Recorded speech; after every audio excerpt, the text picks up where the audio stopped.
these are laminated in your office, printed in your office, and then when you go there with your zip tie and you put a zip tie through it, what's the first thing it tells you on every one of these? Contact the official. What's number 2? Have fire escape inspected. What's in number 3? Repaired and load tested. So if somebody sees that on their fire escape because you left it there during your walk-arounds, what are you going to get a call for? You can rip it off, so it would. No, it says right here. Yeah, I don't care. I know. My statement said that. Some they peel it off and throw the tray. So the other people that you guys want to utilize during this process is firemen.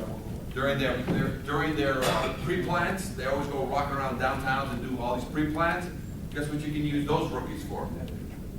Finding out what the fire escapes are, because they're always down alleyways, they're up and down all kinds of areas where you may not even know there's a fire escape there. Got it?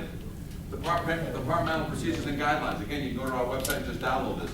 This is changeable. You can put your city website. That's what we would do for you. We would come in and take this out of here, put your city website, take all this out of here, put your name and phone number and contact, put your code right here. It's pretty simple. And this talks about engineers, this talks about vendors, repairing, this talks about paint, talks about EPA. If you don't like it in this format, steal all this information and just drop it into one of your city's informational bulletins and put it on your website. Oh, by the way, write this down. Every violation you will ever write, never write, somebody already took the words out, do not write scrape and paint fire escape. They've been doing that for 50 to 75 years, it's kind of done with. You will only write, I need you to have your fire escape examined, repaired, tested.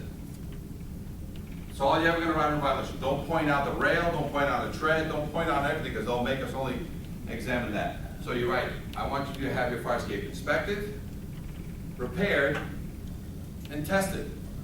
Because when you write that on a violation, say, I need you to have the fire escape examined or tested.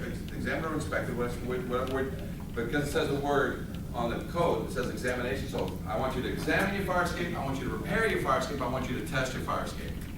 Because when you write that on the violation and they get it in the mail, what's the first phone call they make? To you, and they say, hey, what do you mean examined? And you say, read this document that I sent you, or that's on our website, or you just read, in layman's term, I need you to get a design professional to look at it. And give you a copy of the report, I want the same copy of the report, with photographs preferably. Okay, so what's it mean repaired? I need you to get a professional who's being guided by this guy, not me, to repair the fire escape to meet other satisfactory evidence of strength. Okay, what's load tested mean? That means if this guy doesn't do his job, I'm going to load test your fire escape. So if he does his job correctly, there's no load test. Oh, so that guy just got told that there is no load test, even though it's in there. That so there's an out at this. And what about the painting? What's it mean? EPA says you can't burn on it, and whoever's going to scrape and paint it must collect all the chips on the outside. Be a renovator licensed person. Got it? Again, copy and paste. It's already out there. This is what the tags look like, 11 by 17 in Seattle. Is it clear who did the job? Is it clear when the next inspection is due? Is it clear? So if you want them that big, they're posted 7 to 10 feet on the fire escape. Got it? They have to be clearly on the wall or on the fire escape. Here's what they look like when you go down an alleyway. That's what a white tag looks like in Seattle. Now you can make it smaller, 8.5 by 11. Tells you fire escape has no deficiencies, tells you when the date is, and all this can be read, tells you who inspected it last, who signed off, who fixed it, and such. You need to go back to the office to find out what's the status of that fire escape anymore. So tagging, great idea from Seattle, which is now catching on. Was that a great idea for elevators? We used to be able to see it when we got in an elevator. What did you guys allow the people to do now? Even in the office. I can't get in that office. Right? So this is what happened on fire escapes. They are allowed to keep it in their file. You know what happened in the file? It was never there. So nobody knew about these fire escapes. But you start tagging fire escapes. So now Seattle, are they fixing fire escapes or are they tagging every fire escape as a local ordinance? Every fire escape must have a tag. They don't care what color tag it is. It should be a white, but if you have a yellow and a red, what's it mean? You're in the process of doing something. When you're a fireman running down in the middle of the night in a smoky situation, and he gets to a fire escape, and it has a white tag, what's he do? Use it. You use it. So this is actually a safety concern that you have for the current firemen, right? That right now, you've been made aware that firemen have an unspoken rule that in case of fire, never use a fire escape. Not sometimes, render an opinion, call a friend, dial for idea. No. I've been made aware that every fireman walks up to a fire escape and all the stuff that I've been seeing, 50 people stuck on a fire escape, even the firemen bring their own ladders. You know how much time you waste dragging a ladder off a truck when there's a fire escape there and the fire escape's here and you're using a ladder to get into this window? It's a life safety concern. So since the fire department is concerned about the issue, we just want to know the current status of all these fire escapes, and we have a 3 to 5 year program to do what? With every fire escape in my city. Tag it. What condition? The current condition it's in. The ones that are good, guess what they get? White tag. The ones that are in need of repair, guess what they get? A yellow. And the ones that are red, guess what they get? My undivided attention. I will bring my fireman buddies down there, and I'll tell them this one is one of those that when you get here, don't use it.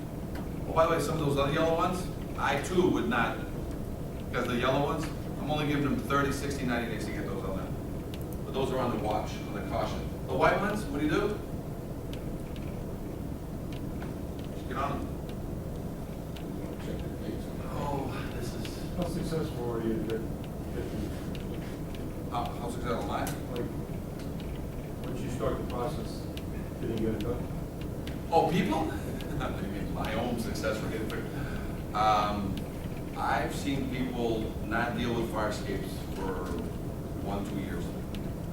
And only because the local city officials don't know the process, because they're afraid of the political or economical blowback. And we always tell people, listen, here's the answer that I always give everybody so that you can always order immediate scaffolding on any situation. You get to a fire escape, I have no money, I'm upside down, foreclosure, you name the situation. Say, no problem. Mothball this thing, get a scaffolding in here that will satisfy me and the fire chief to pick up a couple of these windows. Installed by a professional scaffolding company, and I don't want the 24-inch construction stairs, I want 36-inch white stairs. And I want this examined every 30 days until this matter gets resolved. Let's buy ourselves some time so we can think clearly here. And I need to know what I'm dealing with. Am I dealing with a bank or this guy that's been foreclosed for 4 years and collecting rent, but doesn't have to spend a dime in this place? So what, after 30 or 90 days, what kind of recourse do you have? You as the building official and the fire official, who all have the same thing, you can shut the building down. Just shut it down, because you just need to, you can't just come in heavy with a hammer, you know what I'm saying? You gotta say, oh, situation, $38,000 to fix my fire escape, okay, no problem, $1,000 a month. We'll get a scaffolding company in here, put scaffolding on this, and let's breathe. We'll find the money, go sell the building, do whatever you have to do, but right now, I'll give you a 30, 60-day breathing window, but me and the fire chief need to be satisfied that his men are safe, and my men are safe, and the tenants are safe. So listen, scaffolding is done that, great, everybody take a breath. 30, 60, 90 days go by, and everybody's kind of thinking around, what do you do? Shut it down. You didn't come in as a heavy guy, you came in with an olive branch, they ate it, you know what I'm saying? So, towers, how many people have ever been in a fire tower? This is one that we examined. How many fire towers are ready to get the rookies and crush their legs? And Probably all of them. all of them. So this is the thing about firemen, is that they have these fire escape training towers, and they all of them have fire escapes on them to basically train them how to get onto buildings. And on the inside, they have these inside stairs that they pour water and hay, and they make smoke, and these things are rotting on the inside. Look at all that rust, right? So I get there and I start pinging the treads. Look what happened. Look what happened when I started pinging the treads. All these treads started falling. I decommissioned the thing that day. He goes, what are you doing? I said, what am I doing? I'm saving the firemen before they even get a job. So this is just not working. I'll save the city a whole lot of work. I'm saving the saviors. That's what I'm doing. I'm saving the savers. A whole lot of workers' comp claims. See, I don't want them suing people outside. I want them suing the city for not having a proper training facility. So, this is a black eye on their part. Fire escapes, it takes 25 years to grow a quarter inch of rust, takes 50 years to grow for half an inch of rust. You get 1 inch of rust, you've got many, many years of neglect. And 4 fire escapes on the same building, all of them will rot differently on 4 sides of the building. Weather, sun, rays, all of those will work differently. Some will lead up to paint sooner, the wind. Here's another one, this is the craziest thing I've ever heard. I had a client in Texas that asked me that we just finished repairing a 10-story, I think it was Houston, that we repaired a 10-story. He wanted me to break out the paint cost because he was able to recoup his paint cost because they had a hurricane that went through there that had over 150-mile-an-hour winds, and so that wind basically sandblasted his fire escape paint, and so he was able to recoup that. I said, no, you can't do that. He said, and he did. So, if you ever get a place that has a hurricane that goes through, flood waters or whatever, you basically have that. While I'm on that subject, in case you have a fire escape that gets hit by a truck, cement truck or a moving truck, we call that a fire escape lottery ticket. And here's why, because if they only bend a small piece of the fire escape, they only bend a little piece of the ladder and everything else is good, is the fire escape in service or out of service? Must be examined, tested, and certified? Just what got hit, or everything. Everything. So now I walked the whole thing, and this guy has ignored this fire escape forever. And so not only the cantilever was bent, which is $10,000 problem, but he's got a $30,000 problem with the rest of the fire escape, as an example. You know what he just won? A fire escape lottery ticket, as long as he's got a name and a truck, right? Because now that guy's paying 100% of the repair of the whole job to bring it back into service. That's what we call it, a fire escape lottery ticket. If it, all of a sudden it's a hit and run, Driver. we have to have him, he has to call the police, declare hit and run, call his insurance. Now they're gonna fix the whole fire escape on that dime, but he has to pay the disclaimer, the deductible, okay? Call a fire escape lottery ticket. So this is what happens when trucks and things hit the fire escape. They hire him on as a maintenance guy. Got it? Okay, as we walk up and down fire escapes, ping pong. This is the city hall, guys. See anything missing? Okay. Guys are brutal with hammers. Oh yeah, it's the hammer. That was actually a question that came up. Somebody says, you caused that. I said, okay. So Caused it. I give them the same 3-pound hammer. I put a tread back where it belongs. Put in three. All held by just 3/8. I just put in 3/8 and I just hand tighten the 3/8 and I say, take this hammer, shear those for me. You'll break your wrist before you'll shear those. You'll destroy the tread before you can shear a 3/8 bolts, 2 of them. So the extra pound, I had a guy in New York City doing an inspection for NYU, and he claimed that, but he was lying, that he had brought a 20-pound sledge, and he tested every single tread, I went there with my 3, and I went ping, my 3-pound, and I was pinging, these treads were all falling on an NYU building. I says, there's no way. He goes, he can bring his 20-pound sledge, but that's just banana. That's just a load of crap, because what is making these things fall is not me shearing with my 10-pound versus his 20-pound. The rust is eating the shaft. There's nothing there. All right, we were at a school, and we took a fire escape off of the school that was from elementary, from kindergarten to 8th grade. Now, what we did is, very rarely do I get to save anything, but I was able to save this. This is from the 2nd floor to a yard. The kids use this every day. We only were given a window from December 17th to January 3 to basically replace this fire escape. And nobody told me to replace this fire escape because of a violation. No fire official over 25 years ever told them to change that fire escape. No building official in his yearly exam told them to fix that fire escape. This is the maintenance guy that finally convinced the principal of the school that they leased this from a Catholic school. Convinced them that, you gotta get this out of here because the kids going up and down to the teachers every day, this 4-foot wide fire escape. I was able to keep a piece of the fire escape, both at the top and at the bottom. And I use it as my, rusty show. I show you guys what rust goes, but this is what it looked like. And so what we did is we welded onto it. We did everything wrong to it to show you how everybody does wrong things to fire escape. And so this is just some of the things that you can do. So typically, when a fire escape is bad, they'll weld a clip onto it, weld here, and then weld every one of these bars to hold it in position. That's one of the things they do wrong. Second thing is, you got this much rust, you know, you weld the nose. So don't fix the hole, just weld the nose, but even though the rust is in there, just weld the nose. Get in here, sometimes you take a 1/2 inch square bar, you put it underneath here, and you, like, you support it, you weld it here, here, and there, and you just weld, so it's all, oh, by the way, did I pull a fire permit? On this 100-year-old wood structure with leaves still in the yard? No, okay, yeah, we don't need to do that. You see it rotted into the ground, this is all stuck in the asphalt. And this actually was in the asphalt as one of the treads, because they just kept asphalting all the way up to it. Got it? So this is what the piece looked, I took a 4-foot piece and I kind of shrunk it. So I could maybe, you know, carry it around and take it to different shows. Right? Oh, by the way, any lead on this? No, the kids took it all the way, because they all got a piece of lead, you know, on the way to the yard. But, you know, when little kids, a lot of people think kids eat a lot of lead, they really don't eat a lot of lead. A lot of times when you take a renovators class, they'll show you that the lead is really around the dad's chair. You know, when they come home and he sits in his dirty clothes, that's really where a lot of kids get their lead. But when the kids put their hands on something that has lead, and then they go into the lunchroom and they eat their apple and stuff, what's that do? That's where it's coming from, guys. So here's the existing fire escape every day.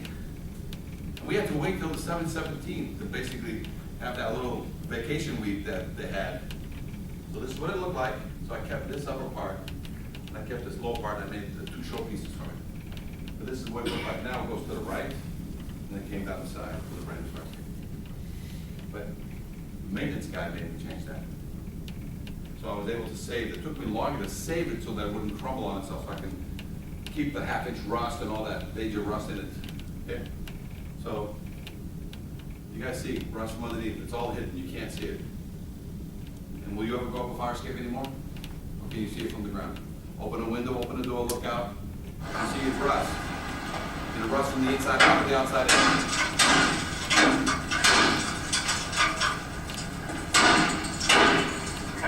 That's it. You gonna carry a 3-pound hammer around? You're not supposed to. So, will you ever get on a fire escape? Can you just open the door and look out? If it's all rusty, what's it mean? It's properly maintained? Properly maintained or not? Holes. So, and then from the ground, when you look up at a fire escape, you see bulges in any of the connections, rust on the fire escape, what's that telling you? Is it suspect? So 2 things in the law, must be structurally sound, must be kept painted. You walk up to any rusted fire escape, do you need any more to write a violation? They haven't been maintaining it, that's all you need, you can write your violation. And you write no words. 3 words only you write on every violation. Inspect it, say nice and loud. Inspect it, repair it, test it, because you're gonna get a call. Got it? This is Rutgers, New Jersey. Okay? This is the only thing that can make this better, it has to be on a fraternity. Okay? That's the only thing left on this to make it totally foolish, but this is the only fireman pole fire escape I've ever seen, still active. Anybody ever seen a slide skate? What city? Actually, I think it was temporarily put in at Boston Hospital. I grew up in Saugus, Massachusetts. There you go, the Saugus man here. So, right now, you're It was gonna a be, temporary thing while they were doing the work on the right. we're talking about currently in use today. Elizabeth, New Jersey, 12-story, I'm gonna show it to you. Slide skate. So guys, you guys remember this, right? You see the little girl? That's the little girl. What's her problem? She gonna jump 10 feet? She gonna jump into anybody's arms? Right? When the firemen got there, were they fighting a fire or was it a rescue? So, and the old guy is sitting there going, hey, yeah, with people in the back, people in the front, people on the sides, people everywhere. Did he say we're fighting the fire? But the news reporter said at the end, hey, thank God, 50 people, we let them all back in. Good day. That's what the little girl looks like. But right now, firefighters are taking down the ladders and rolling up the hoses. But earlier in the night, when they pulled up, there were... Got it? So now we understand what things are coming from. It's really the unknown. That's why you gotta use the word low test. Only because she's old. She's 50, 75, 100 years old. 25 to 50 years ago, it didn't matter, because even if it was suspect, it was going nowhere. Grandma is 75 years old. She needs a pacemaker and she needs a new hip. You guys are loading bricks on her, and that's what guys sometimes do. These guys are fixing this fire escape, or fixing this wall because it had a bulge, you know, a bulge from ice jacking, right? Guess where they put the bricks? And that happened, you might remember in Boston, there was a bunch of Irish guys, they were on the 4th or 5th floor, and they were loading the bricks all on the thing, and they all to the ground. It costs too much for the scaffolding to put the bricks on. Put them on the roof, put all the bricks on the roof. Guys, look at all that rods. This is bulge, this is New York. Guys, this is what it looks like to basically verify connections. I have to drill a hole, and then I have to put one of those snakes in there. That's what the hole looks like. I sometimes have to drill 2, 3, 4 holes with that 3/4 in order to get enough view to see how deep it goes, see if it's rotting out or not. Why, when I can just take that same one, right, and what can I see when I look inside? That's 2 to 3 holes. What's stopping me from just drilling 6 inches away here, new epoxy bolt or new through bolt with a plate on the back, mechanically fasten it back to this with an angle clip? What do I got? A new connection, and I'm at 200%. Do I care what's behind here? I still gotta clean it, I still gotta caulk it, I still gotta close it, but what's my master? What's my slave? You still wanna load test me? Right? So that's how you verify interior connections. You either verify because you can get a look and see, or you make me do what? Duplicate the connection. Now sometimes what occurs here, guys, when you got a lot of connections, you know what you can run underneath a 12-foot or a 15-foot balcony? One piece of angle. You run it every 2 to 3 feet, you put an epoxy bolt in it. That angle tucks up underneath every bracket coming out. Then you mechanically fasten on that one piece. That's called unification. So that in order for that balcony not to fall out, what needs to come down? The entire wall. Got it? So there's individual or unification. If I can't do any of these, how about a support on the nose to the ground? What's that do? Turns it into a bridge. This is what you see when you look inside, guys. You know what you see? Nothing. You know what you interpret? That's me looking over there. What can you, when you drill these holes, what are you really seeing? It's a crapshoot, you really don't know. So, duplicate the connection, it's cheaper. Every now and then you can get inside, you can see it, it's an easy do. Got it? Sometimes it's not. Live load testing. Live load testing can be done in several ways. Sandbags, 50 pounds a piece, bring them all up there. You can do water bags, 50 pounds a piece, bring them up there. Plates, 50 pounds a piece, bring them up there. Cables, you can put the weight at the ground, throw a cable through the thing, and lift whatever's on the ground, lift it up an inch. Any danger to all of these activities? You're supposed to have all these safeguards. Cherry picker, your bag, and somehow you're able to contort yourself in such a way that you can put all your bags. And always have all the access in the world, because if not, you bring in your helicopter fleet and these things just get dropped down to you, so that, you know, because you're suspended by a helicopter. Dangerous? The straw that broke the camel's back? Right? So we, you know, this is California. We needed to raise 3,000 pounds. We put a truck underneath it. We were doing the very top 10th floor. So we put the truck underneath. We had the safeguards. We had cables that ran from here to here in case of, and 1,000 pounds, right? Every 1,000 pounds, you put 40% for the first 20 minutes to half hour. You measure before, during, and after. Then you put the remaining 600 pounds per 1,000, the remaining 60% of the load, you measure before, during, and after. How much time does this waste? You need stopwatches, and you need, it gets insane, right? Got it? How many men, how many people? And they'll do it for free, because, you know, just brings from California, right? Then you start lifting the weight, so, and then we had a load cell to a digital cell that basically told us, you know, you've lifted, you know, 3,000 pounds of the tail of this truck, which weighs 7,000 pounds. Got it? Now, here's another one. We purposely, this was a fire escape for Harvard University. We purposely left on this residential building, we purposely left some old bolts in it so we can purposely load test it. But not because we're going to charge Harvard. I said, I need to record one of these silly things. Can you please let me record one in an inaccessible place?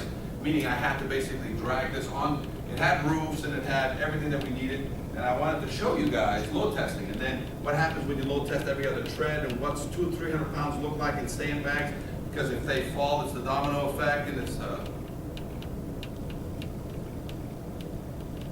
and then 7 guys from 7 in the morning to 7 at night, getting it, bringing it. So now we're loading onto a stair, and we're doing a concentrated load of every other tread, 200 pounds. Because it wants to fall. It's insane. Hey Tom, he's about started. You want to note that the staircase is starting, what time? You start at the top, so you go all the way at the top, and you start cascading all your weights down. Those guys have harnesses. Just keep doing it. Just keep doing it. I'm not doing it. I'm just in there telling them to do it. Hey, all right, guys, record them. I recorded almost 4 hours of video, and I made a little 4-minute video for you guys. So if you ever want to watch it online, you can actually watch a load test. In case somebody comes with, nobody load tests out there. What do you say? Oh yeah, there's idiots out there that will load test it. They'll take your money. But are you really ordering load tests? Is that what you really want? Or are you trying to force them into that other category? What category do you want from all your fire escapes in the city? You want them repaired, refurbished to basically a new line in the sand on 75-year-old grandma, right? But what happens is you're gonna get someone that's gonna fight you tooth and nail. What do you pull out of your pocket, guys? They're gonna come in with an opinion letter that they've been giving you for 25 years. What do you pull out of your pocket? What do you pull out? You still accept opinion letters? Sure do. With what? With a load test, right? Well, what else can they do besides load tests? Other evidence of strength, right? Which is what? Replace all the bolts, get you a certification, get you a confidence test that gives me all the assurance. By the way, 3 years later, one of those brand new bolts sheared and there's 3 people dead on the ground. Who gets sued? Everybody, but who pays the bill? See? You guys hear that? The bolt, because that was a product failure. Who pays that bill? Because you did the only 3 things. You had it evaluated, you didn't test it, but what did you do? You certified it. Is that an assurance? Yes. But if it still fell to the ground, yeah. One bolt came from, we'll say Jack. And this happened on epoxy bolts, this happens on many things that, you can still put a brand new bolt, but guess what we got? We got crap, the bolt was crap. You don't require grading. No, that's another thing too, that a lot of people think, oh, let's get titanium, wrapped in gold, covered by some special plastic. The bolt, what destroys a bolt is the expansion, ice jacking and rust jacking, primarily rust jacking. As soon as you take any shaft, so I can take a tread, put it back in, stick a dowel in there made of wood, and you can walk on it. So it's not, but as soon as you let that shaft open, you take any bolt that was this tight, you pull it apart, 1/16, 1/8, and you let that process continue. There's no bolt in the world can handle that rust jacking, you guys understand? So you can have a grade 5, you can have stainless steel, golden, titanium. It's the process. It's rust. The rust jacking, right? The rust jacking pulls and destroys, compromises the bolt and stretches. But then, as rust gets in there, it'll start eating. So it's a combination of the 2 things. So this is the fireman. Okay. This is the very. I'm going to sort of get this towards the end. He's going to tell me when I can end it and we can open it up to questions. The fireman fell through 3 treads here, fell down, went back up, took a woman out, a child out of there. By the time he came back out, he was crippled. The case here was that we were brought in 2-3 years later. We were brought in. The case here was that he was saying that this was not an accident, work-related injury, because that's what they were giving him. He was on work-related compensation now for the rest of his life. He sued the owner for negligence. So with the metallurgist, we were able to prove that the guy who owned the building hadn't touched this thing for 25+ years, and that he caused a work-related accident.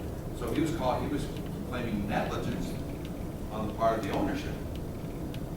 We were able to prove it because when we got there, what happened was, we got there the day of the 2-3 years later when they brought me in, and I worked with a metallurgist. As I was going up the fire escape, tried to phone. This is the condition we found the fire escape. And by the time we got there, yes, the 3 treads that he fell through were rebolted. They weren't falling. But the rest of the fire escape, not one of the bolts touched. So they quickly settled this case. But this is some of the information that the metallurgist and I put together to basically show you. Now, I have to prove so you understand why fire escapes rust from the inside out. Every piece of fire escape is not pre-manufactured. Every piece of fire escape in the United States starts with it as a 20-foot piece of something. The old local ironwork shop then chopped it up into 36s and 60s and whatever. And they took raw bare metal. You guys ever sweat a copper pipe? You put a torch to it, what does it look like it's doing? Like it's drying out, right? You do the same thing with a piece of metal. You put a torch to it, it looks like it's drying out. So it's already got moisture. What does rust need besides moisture? Oxygen. You give rust. So that's why sometimes steel that in its raw form, you leave it out long enough, it's got its own moisture just through the natural air, but then all of a sudden you give it oxygen, what happens to the steel that's even under some cover after a period of time? It'll get surface rust, right? So how do you stop that from occurring? You coat it with paint. So that's what they did with fire escape.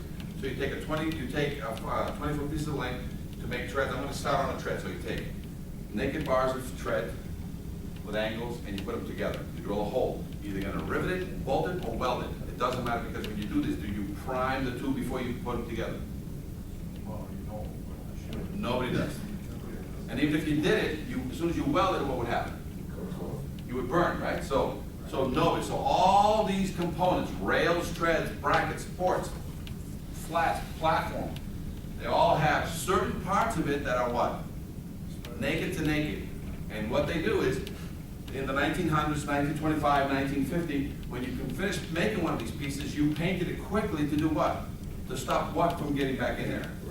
All right, so now as you sit there with the fire escape and you get heat in the summer, you get cold in the winter, what happens with these two pieces as they expand and contract into what? As soon as they move, what happens to that seal of paint that was in that crack? It rips. What's it now introducing into the steel? Moisture and air. It already has moisture. But when the rain comes in, it gives it more moisture in case it doesn't have enough to drink that day. But it introduces nothing but air. So as soon as you get air and rust into any fire escape, it starts rusting. What about the rest of the flat that has plenty of paint on it? Anything happening there? So all of a sudden, the rust is starting there, and it eats in that connection and starts growing. And then as it grows, it then starts lifting paint nearby. So by the time I get to lift all the rest of the paint left on the fire escape, how many years have I let that connection grow? 10, 15, 25. By the time you see a fire escape with no paint on it, where did it start? In the connection. Got it? So that's why you can walk up to any fire escape not properly maintained, surface rust everywhere. What do you tell the owner? That needs a paint job, which is what everybody used to write, scrape and paint. It needs to be inspected, repaired, And tested. Why? Because all your connections are suspect. He goes, what are you talking about? This needs a paint job. He goes, no, you've let it go too far. Every connection is suspect here. Got it? Why? Because here's what happens. When in the first 5 to 10 years, you're going to get that surface rust, it crack the paint, it's trying to get in there. What you're supposed to do is wide brush that off and give it another sealing coat. You're supposed to maintain it. Chicago wants you to paint this every 3 years. Do you? In 1925, when this went up, did anybody? So they went forward and they painted over the rust. When you paint over the rust, what happens? Now, it's still got rust in that connection where the pigeon poo and the leaves and everything hangs. And what happens right there? How much of it is in there?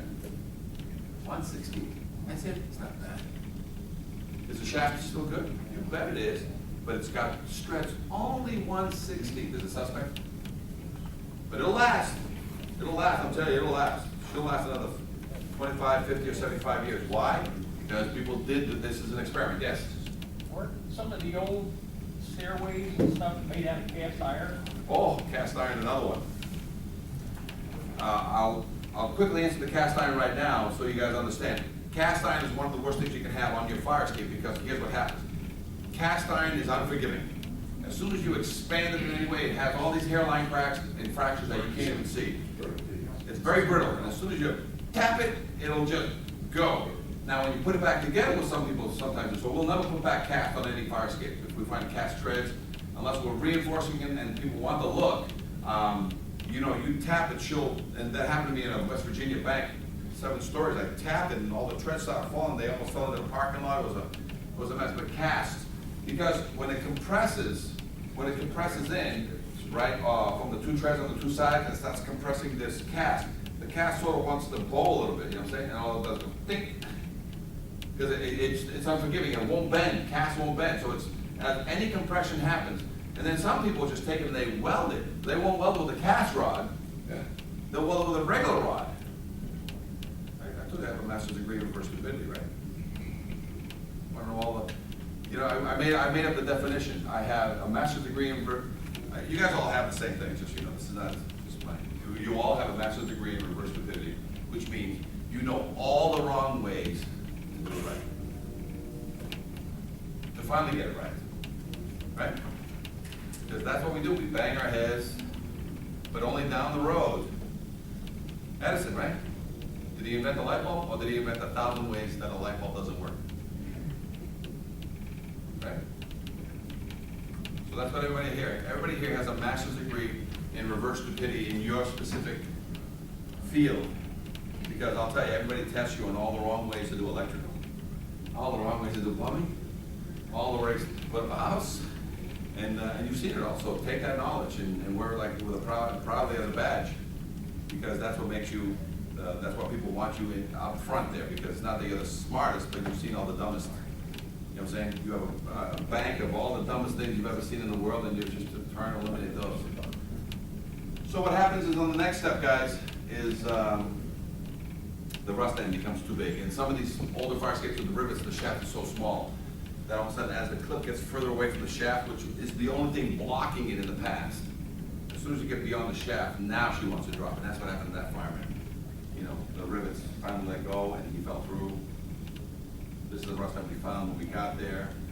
We were walking up, and I said, you know, and this was, fire escape was loaded with lawyers and firemen, and said, I don't know what you guys are doing up here. If this thing goes down, we're all going down together. And I said, you know. Just sent the lawyers up there first. There was lawyers, everybody was photographing. There was a lawyer made me say, stop right there, take photographs. And well, it's such a show. Guys, here's how all fire escapes in the United States are built, every single one. They have never changed. They built it right the first time, they haven't ever changed it since. Every fire escape is only embedded 8 to 12 inches deep. So it goes through the veneer, which takes up how many inches, guys? 4. Right? And then the rest of it, 8 to 12 inches deep total, means how long is it buried in here? 4 to 8 inches tops. Okay? Every single fire escape. So here's what happens. Water gets in there, rust jacking, ice jacking, pops the bricks in the direction that it can go the best. So that's why in all your sills you see this crack. As soon as this steel makes this crack, cracks this sill, what does it get for the rest of its life? Water. Water, because the water comes in here, and feeds it, and it'll spew out the stains for you to see. Can you see those? We can see them, but you can't. Why? You're not looking for them. Got it? So this is how rust works. It feeds itself. And some guys will get in there, they'll fix the sills, but not fix the fire escape, and what happens a year later? Ding, more water. Got it? So this fire escape stair, with all these struts, right? Dangling, right? There's a bracket here. Where's the bracket here? Holding up 2 staircases. It's only buried 8 to 12 inches deep. Got it? A lot of times you got a gusset or a single bolt, and it goes back in the building. Water feeds into this and destroys the bottom. So this is water being constantly fed back into the building. Multiple floors, that's how the water gets in. Inside, when you have through bolts and the plate on the back is so small, what's it do? It crushes it, pulls it inside. So the plate's got to be big. You got so much water happening every now and then, you got moss and all kinds of stuff growing, thereby feeding the rust jacking and the ice jacking. You got all kinds of rust happening from down below. This is 1 inch of rust on a library, a public school library. 1 inch. How long? And if you can see down below all the other, in case you want to grow exotic ferns, where do you grow them now? Under the fire escape. Because fire escapes will have plenty of what? Water, moisture, dirt, debris. So if you are about, revitalization of fire escapes, this is because it has that water channel coming out. This is that thing about the leg. If the building's a leg is a leg, what do you got? A bridge.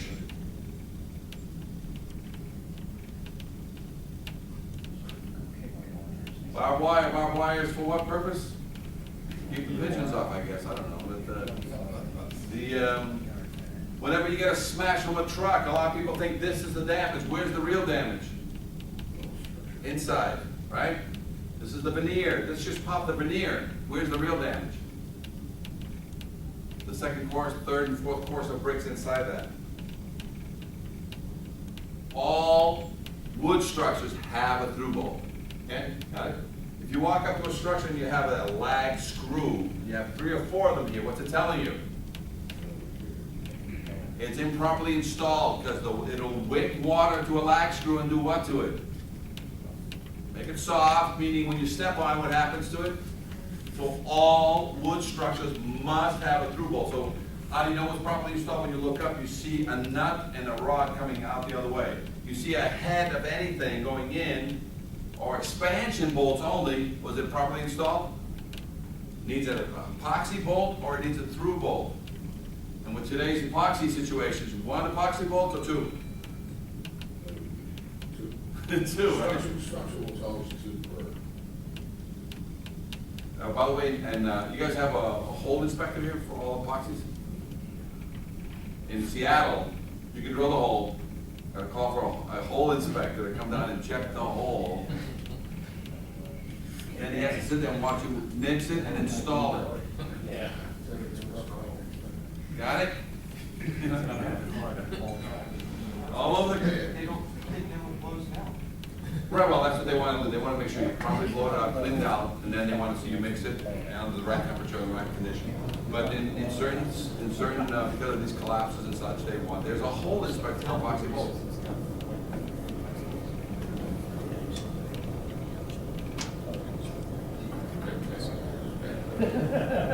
Cantilevers, guys. How many people understand the proper way the cantilever works? This is a release arm. A release arm is nothing but a bar that blocks my passage. It goes down, and then there's a little bit of a, it's like either a Z or it's a C, right? And when I go through it, it's single action requiring no special knowledge. So when I bang into this bar, what's it do?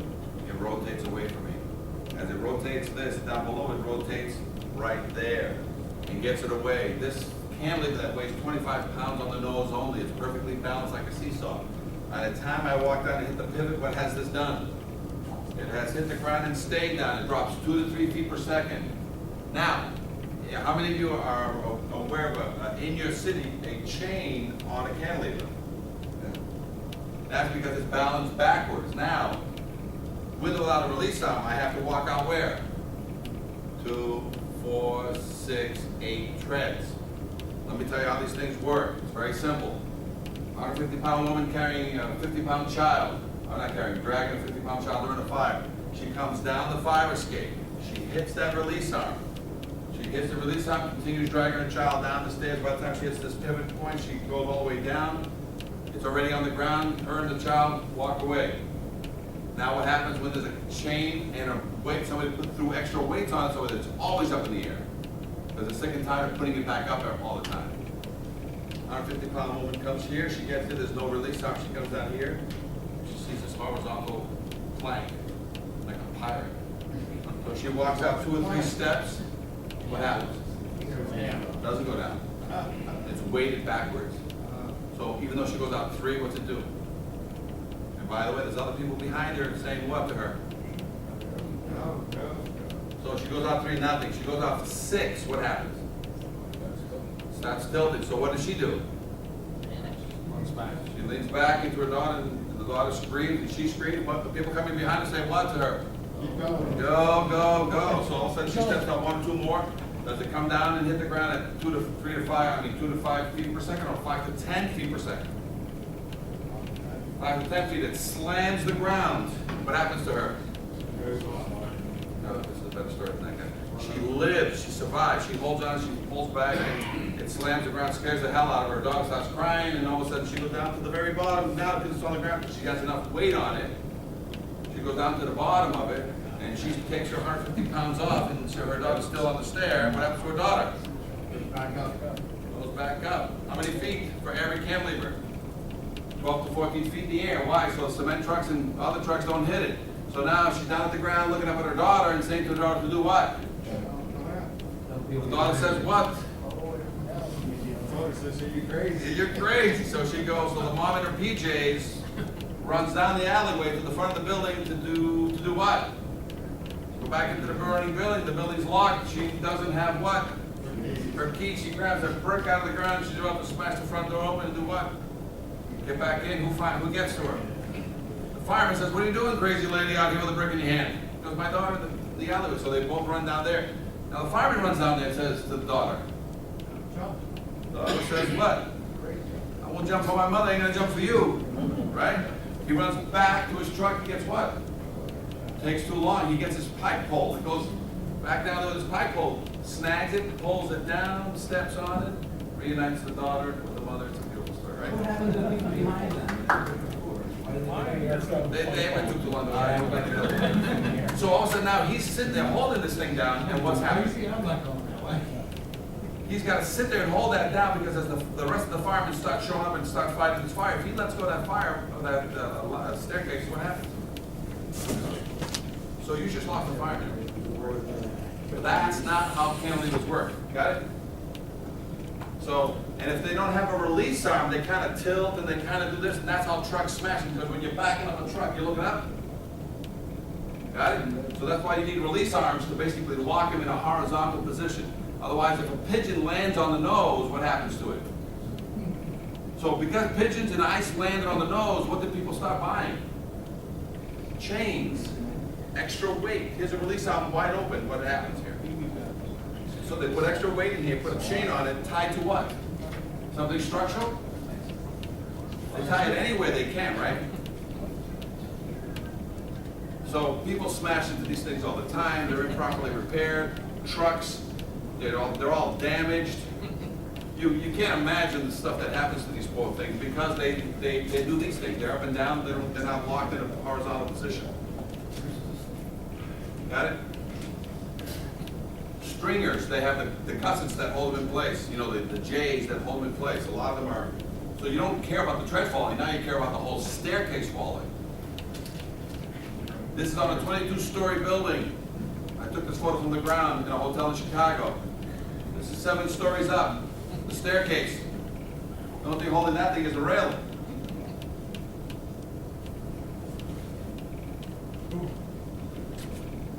Got it? It's all over the country, guys. It's just not here. It's all over.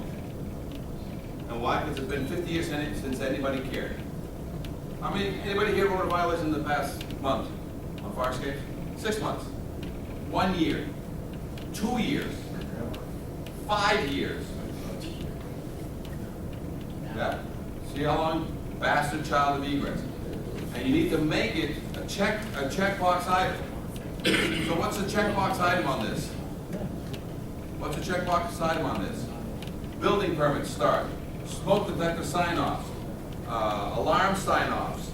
You know, any form of, how the health inspector, the safety checkbox, meaning it has 2 means of egress. So there's quite a few. We're almost at the end here, guys, on this piece here. And I'm going to show you the slidescape. You're going to love the slidescape. That's always...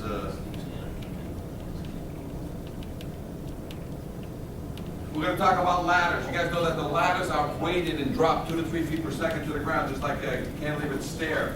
A lot of these gratings have these spacers. These spacers are all rotting out.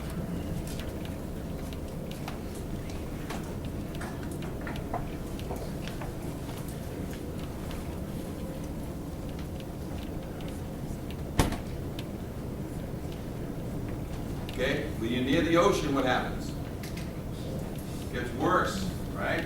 The salt really accelerates a lot of things in the ocean. Ladders. Guys, you have a lot of ladders. This is what they have in California. Slide ladders. Accordion ladders. You guys can't have them here because they freeze up. Ladders that are incomplete to the ground. This is what a balanced ladder looks like when you release it.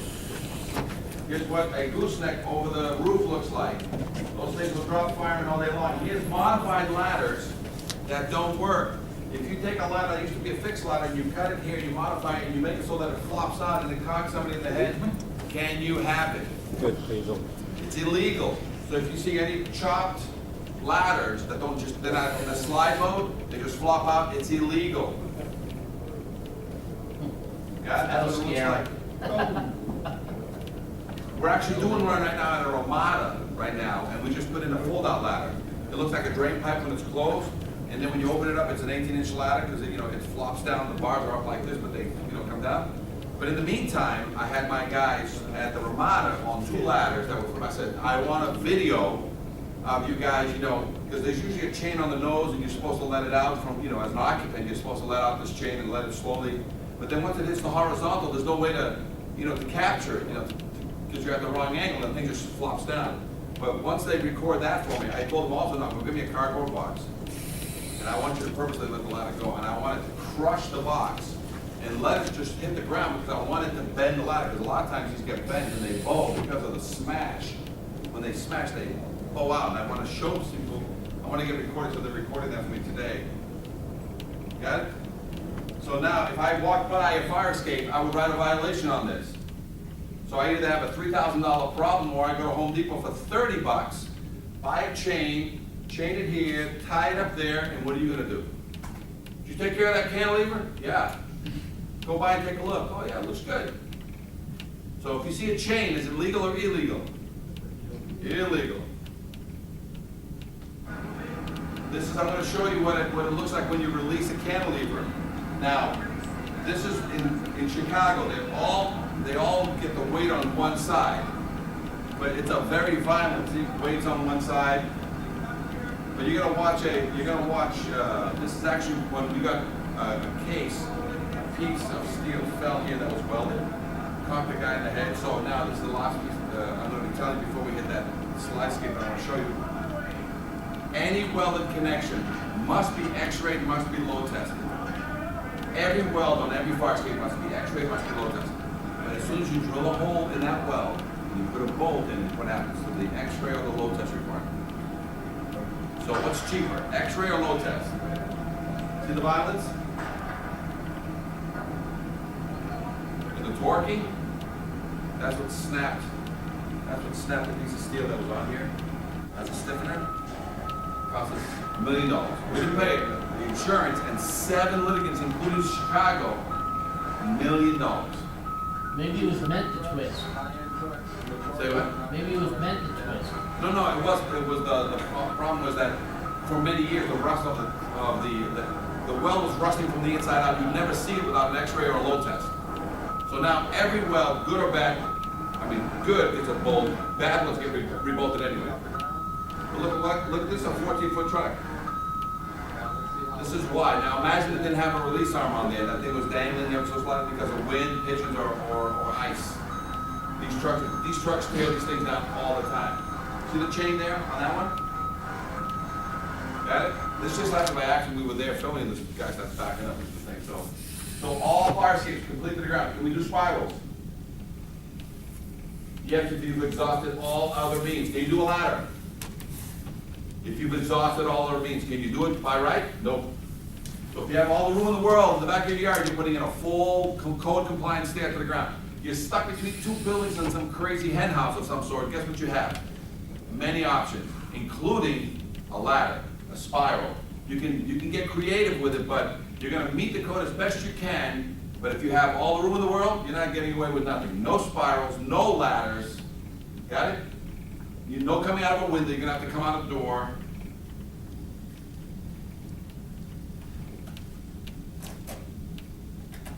So these are all the classes that we taught down in Washington, D.C. I'm just gonna get you guys, and we'll close the class right there on the slidescape in Elizabeth, New Jersey. OSHA, is this helpful? Guys, get OSHA, use this 1910.37. So start at the back of your permit or on the front of the permit, all depends on how much you want to deal with the wind that's going to come, but it'll be a 3 to 5 year program to, okay? Plenty of tests out there. Everybody's got a checklist test out there. Steal one, borrow one, we'll give you one. They're out there. This is the Tacoma one. Got it? Confidence test, get away from disclaimers. To the best of my information, knowledge, and belief, they're at the bottom of every document you've ever received from an engineer. You should bring all those to the bathroom, because they're just as good as toilet, they should be used as toilet paper. Okay? Look, all these are downloadable everywhere. They're all over the internet now. A lot of these we built, they didn't exist. We created all these, we gave them away for free to all the cities that wanted them. You can just use them, because they all say the same thing. Oh, tax letter. One of our model cities put it in their tax letters, like, well, every 3 months, and said, what? Hey, tax person, if you have a fire escape, read this letter. If you don't have one, just throw this letter away. But it says, hey, we are now looking at fire escapes, and please be aware that we're very conscious about 2 means of egress. So you can have certain mailings include the fact that you're putting it out that all the people who pay taxes in your city, whether they have a fire escape or not, that fire escapes need to be looked at. Again, Oregon, I think they got one of the best programs. Reg 4 in LA, they got a great program. It all depends on how complicated you want to get. They already exist. Tag, a must. You start tagging everything, things are going to change. Mandatory, but you're gonna, before the state will allow this to happen, you're gonna have to go with the grassroots level. Get a local ordinance to, to say, I want tax, confidence tests, and fees for fire escapes. Okay?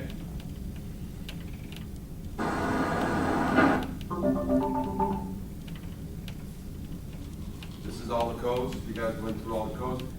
Now, all exterior steel wooden stairs, right? This is gonna start, and this will end on the slidescape. You guys will love it.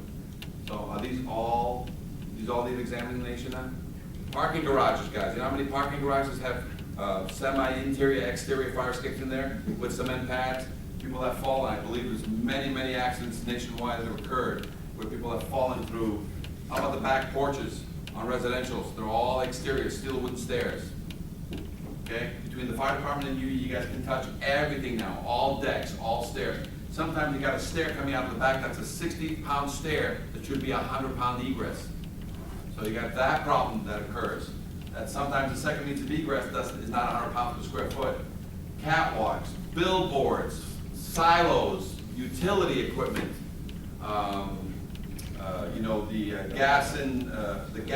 the gas industry. They have all kinds of egress systems everywhere, guys, right? Bridges, private bridges at hotels, at hospitals. These are private bridges that must be examined.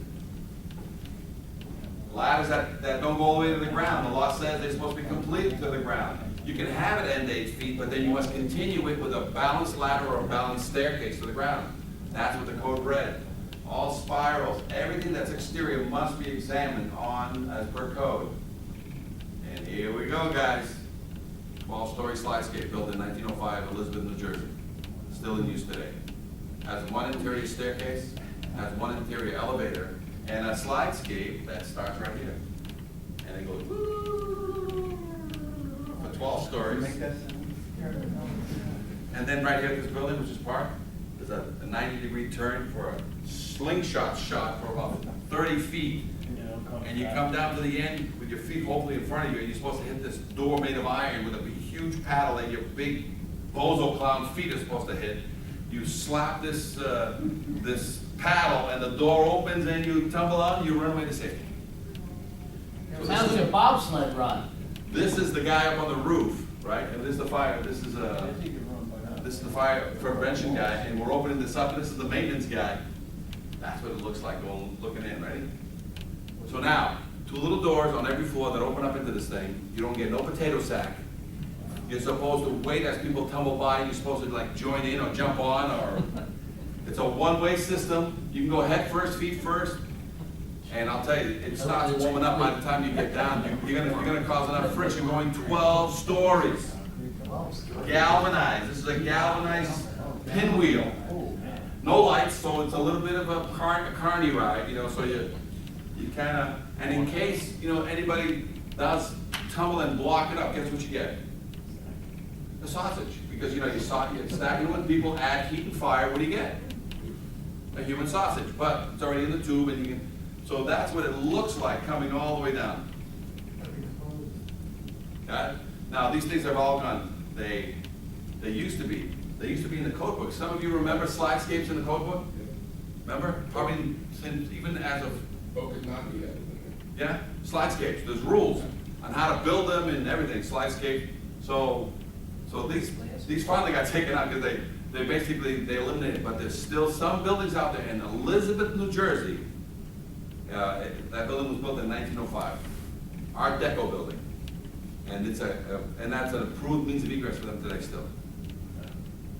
They charge for the ride? I'll end it, You gotta order quarter I'll of end it stock on, to I'll get end to it the on this top. slide, but you know what they did? Kids used to break in there, and I'll end it on this slide. The kids used to break into that building, and back in the day when they used to heat it with coal, what the guy used to do every year, the local parochial school, one of the things as a passage of right, you have to sneak in this building and then break into the slide and do it. So every year, one of the firemen said his father or his grandfather worked the building. He goes, he would get coal dust. And right around the time that everybody had to do this passage of right, he would put coal dust all inside the thing, and he would just wait. And it's like clockwork every year, these kids in their uniforms and the white shirt would come out of there all black with soot. And he goes, hey, yeah, you got it, but dude, explain to mom. Explain to mom what you just got through. So on this, and I'm gonna end it here. You guys know that they sell these bag ladders. I do have two more things on here. I was gonna show you, there's a unit that you can put on a truck, so that if you want to evacuate up to 50 stories, there's actually units out there that you can bring to a fire, and you can actually evacuate people out of the side of a window using this compressed system with a bag that you get in, that I have here, but it's getting, we're sort of at the end, and that's around the $2,000 to $4,000 range for those systems. And then they have the $2 to $4 million systems, which is basically on top of a roof, but you can go online, and it's called high-rise escapes, and you can just sort of look at those. But if you check any of the videos that I've sent to you to send off to your membership, some of the other classes that I've done, 4 or 5, we do actually play the videos the whole length, and you guys can take a look at those. And again, this is a 2-hour class that we'll put online. We'll send it back to you, so you can send it off to your people, and you can send it for your training. In some cases, there's a little download button on there. You can click and actually record the actual piece onto your hard drive, so you can show it at some of your classes, because sometimes some of you guys are not allowed on YouTube for some reason, I don't know, at different cities.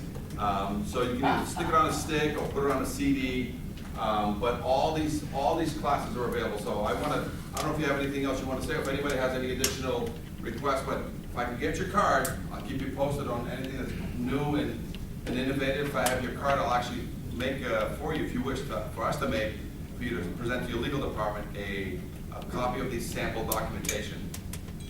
We're looking for 5 cities in Pennsylvania to basically say, hey, we want to be a guinea pig for the next 3 to 5 years. So that means we take about 5 fire escapes.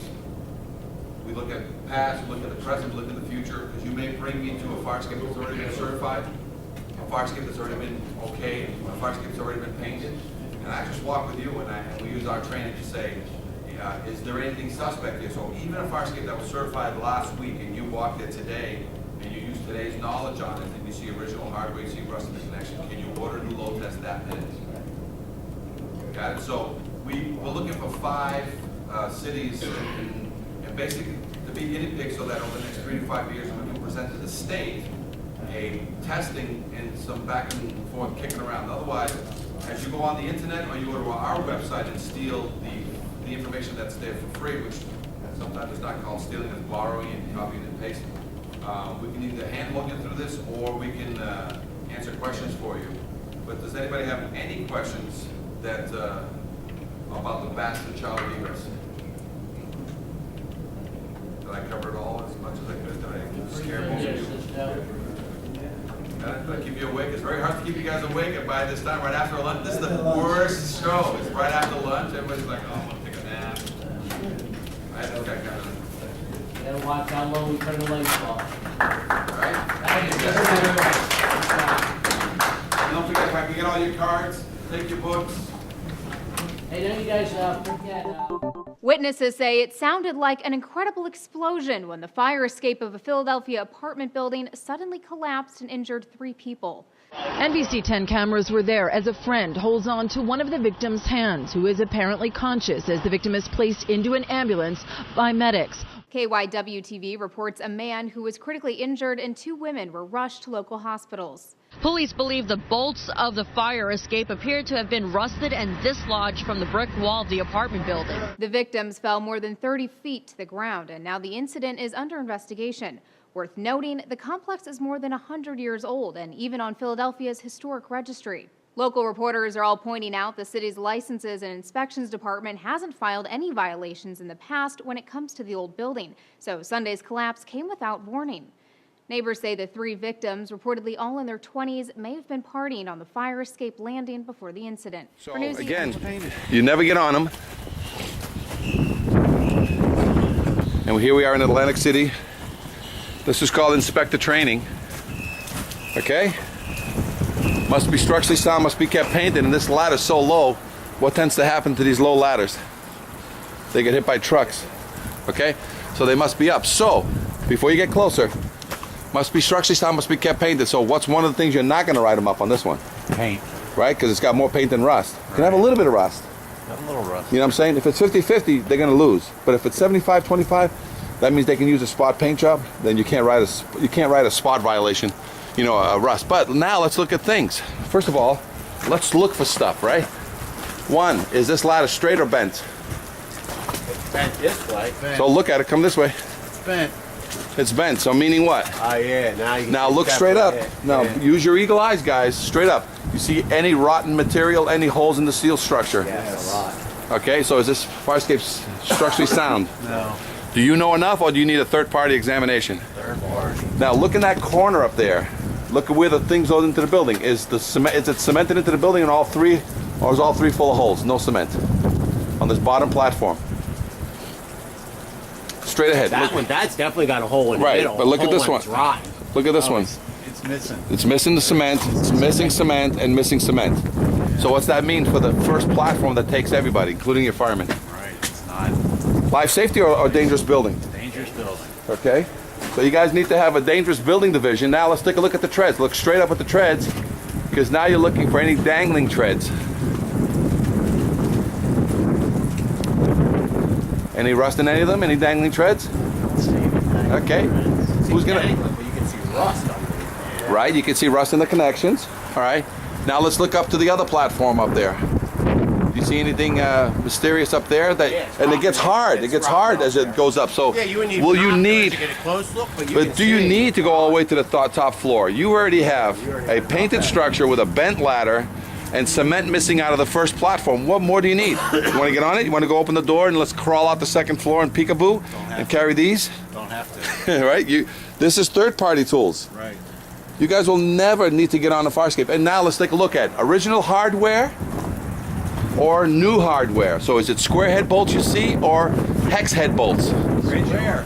Square. So these are 50 to 75-year-old bolts. You're gonna take an opinion on them or you want a load test? All right, so if I came in here and I was watching a vendor and he took out all those bolts and removed all the rust on the treads, and then the connection at the very top of the string and at the very bottom of the string you put in all new, do I need to load test this staircase for you? If I put in all brand new fasteners, remove all 100% of the rust, or have I given you other evidence of strength? I would say yes. Load Okay, I come in and I see that connection's into the wall. I'm gonna cement shut all of those. I'm gonna put a hole next to it, 6 inches away, and I'm gonna put a new epoxy bolt into the building. I don't care about these originals. And I'm gonna bury the new epoxy bolt 8 to 12 inches deep into the wall. And I'm gonna reconnect it back to these fasteners. So you're gonna get brand new master connections. These are gonna be the slaves, right? Do you want me to load test the platforms now? Yeah. Well, I just gave you new connections. Why would you? If I change all the fasteners on the platform, I don't know, but I want to load test. but if I give you new, see, the question is, depending on the structural condition, a load test may be ordered. So I have an either or with your department. If I refurbish it in its entirety, there is no load test. That's the national norm. Okay. So so back to the question, I change all the fasteners on this platform, So no. and I drill a new epoxy bolt into every support. I fix the old ones going in to make sure that they're closed so nothing's getting back into those. So now I'm at 200% into the building, 100% new fasteners, no square head bolts left on this structure. Do I need to load test the platform? No. Perfect. Now let's talk about this ladder. I got a quick question for you. Go ahead. Now, that new connection there.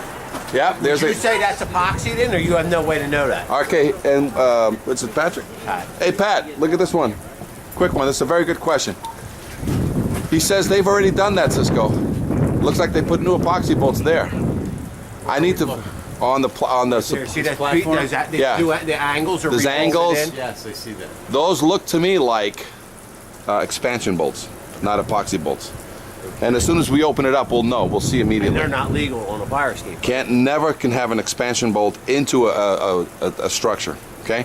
So the last piece, we do this all the way to the end. Now let's get over here. And the only thing left, we straighten out this ladder, right? The ladder gets unbent, goes back higher so no trucks hit it. And see all that cable, that old scraggly cable? I put a new cable on there for you.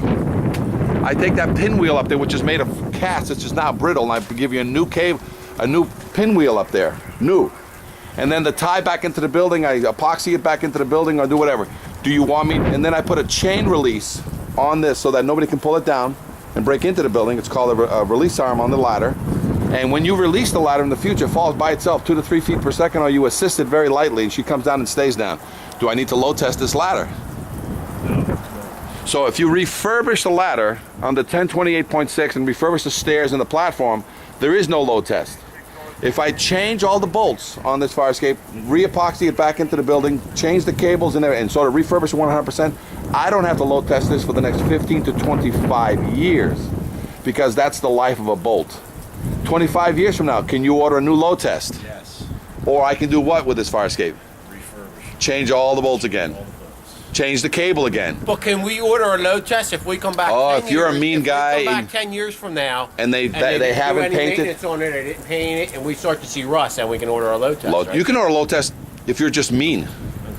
If you don't like the guy and you're like, yeah, great job of refurbishing, spending thousands of dollars.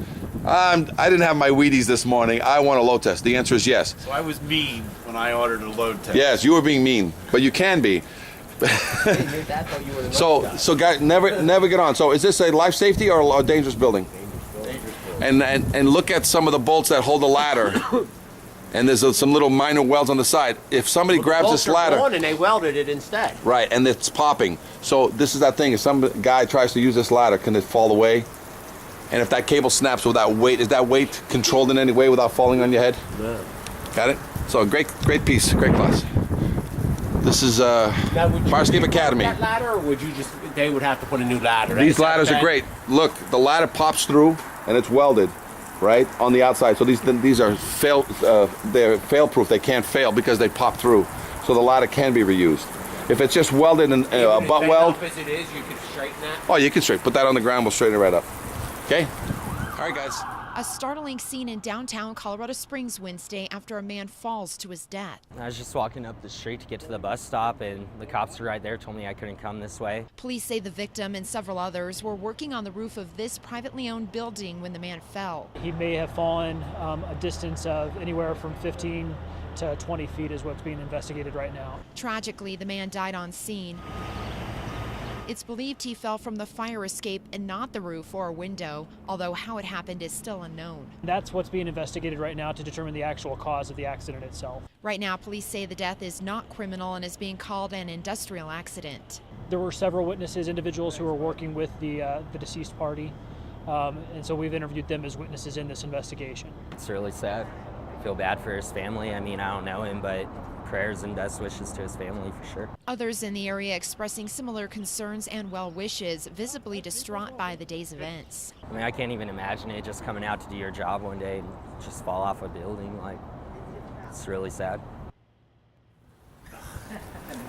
Fire Escape Academy, inspector training. So, gentlemen, we're here in Atlantic City. We're doing some training. This is called. We would normally do this after training class. We go out and look at things. So we're here, and you just learned. All you need is must be structurally sound, must be kept painted. So, step one before you even think about getting on it, has it been kept painted? No. Okay. The class you taught, or you're going to get taught, says that all connections rush from the inside out. So this fire escape only got to this point because the connections were not taken care of. So, do you need to see connection problems in order to write this a violation at this time? So all you need is no paint means it doesn't meet the code. It must be maintained at all times. That's your fire code. So since it's not maintained, you are now asking for a third-party investigation to verify what you think is going to be true and that the connections are just as bad or fatal. The second thing when you're doing this examination, because all you need is 2 to 3 minutes and you're out of here, because you're writing a maintenance violation right now under 1028.6. So you're about to leave, but you need one more thing to check the dangerous building code. And that is, do you have anything dangling, anything bent that would make this a dangerous situation while it's getting repaired for the firefighters or the building tenants? Okay, so any dangling or bent supports? Start from the bottom and work your way. Any bent supports anywhere? Yes. All right. So does that make this platform safe or not? And is the platform already dipping because of it? So you got a dangling, you got a bent support here. Now you're going to start looking at the connections where the staircase comes down. Is there any connections that are failing holding the staircase in position? Like if you look straight up here. Yes. So is that staircase safe for egress? No. Okay. Now you're going to look for dangling treads. Do you see any dangling treads or such huge corrosion that a tread is ready to fall anyway and it's just they're dangerous? Do you see any dangling treads? I do not. Okay, so looking back up at the rest of the fire escape, do you see evidence of rusty tears indicating that water's getting in and it basically it's pissing out, showing you that A lot of corrosion, right? So a lot of times by them putting this vinyl on that you can't verify. So now look at these connections that hold the thing into the building. Any of these suspect? Sure. Okay? See all the rust in that corner? Yep. So, and that connection is holding up the entire staircase. Okay? So now you've basically got what you need on this fire escape, and that is that the fire escape is has not been painted, so definitely the connections are suspect. That's the word. You're looking for a dangerous building or a life safety concerns. You've seen some, and that is that this is bent. So this platform is in a state of collapse. The staircase is not being properly supported, so it could further drop. No dangling treads, but this fire escape is suspect, right? Yeah. Now, wood structures. You're looking at a wood structure, must be kept painted, must be structurally sound. Has this been kept painted? No. Well, normally more paint than rust or more rust than paint? Well, wood doesn't rust. Well, I'm sorry, rot or peeling paint. More paint than... More paint, yes. Now, So- how about a pressure treated? Right, Pressure we'll, treat. Does that have to be we'll painted? get into that because right now you're just concerned about is this a safe structure. It's all exterior steel or wooden stairs. So if this is going to be used like a fire escape, this has to be examined and load tested. So now you can come in here a little bit and you never want to get on them and you sort of want to get underneath them. Do you see any cracked wood? Definitely that one. Okay, and you see any short wood, meaning trip hazard? Here it's missing some pieces. So you've seen enough to basically say, okay, this needs to be examined. Okay, now whenever you can, you get underneath. And you look underneath here and you try to see the construction mode. Are any of the steel, the galvanized pieces, the wood, the nails, is anything look like it's expanding? Right? Yeah. And it's all going to be done by third party guys, not by you. So do you have enough evidence on this one that it needs some repair? And it should be stained and sealed, right? And load tested. A lot of times we never load test wood. The only thing we do with wood is we reinforce it with steel. And a lot of times we give them another 5 years before they can replace it, depending on how old it is. Okay? So with that being the case, quick look on this one. More paint than rust or more rust than paint on this one? It needs to be painted. It needs to be painted. So do you have enough for the maintenance to write a maintenance violation? That maintenance violation automatically triggers on the 1028.6 a need to have it examined by a third party. Do you see any expansion? Do you see any areas of concern? Do you see any joints that are missing gussets or steel, or that the wood has popped? And this is just from another yard. Right. And so the fact that it hasn't been maintained by paint means that certain metal connections are and nails are what? Rusting. Are rusting in there. So who's going to tell you that? A third party person, not you. So must be structurally sound, must be kept painted. So here you are doing a job here, and you wrote these violations. All of a sudden, you just need this address to send him what? A violation on the 1028.6 to have his structure examined by a third party. And the only thing you got him on was not properly maintaining it. Right. Got it? Right, let's walk across the Right street. now, firefighters are taking down the ladders and rolling up the hoses. But earlier in the night, when they pulled up, there were flames coming out of the side of the building.